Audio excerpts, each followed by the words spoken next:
మామూలుగా దేవత కనుక ఒక చోటికి రావాలంటే ఏం చేయాలి? శుద్ధి చేయాలి, శుభ్రం చేయాలి.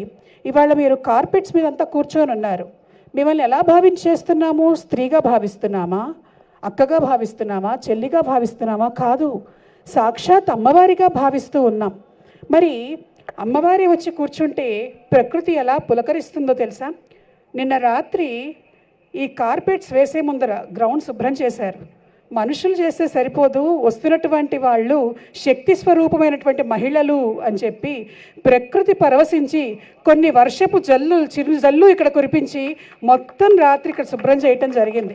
మన వాళ్ళు అన్నారు, వర్షం పడుతోందేమో, ఎలా రేపు కార్యక్రమం అంటే పరమేశ్వర్ ఒకటి నిర్ణయించింది, ఆమె రావాలని సంకల్పించింది, ఆమె వస్తుంది, ఆమె చేయించుకుంటుంది అని చెప్పాను.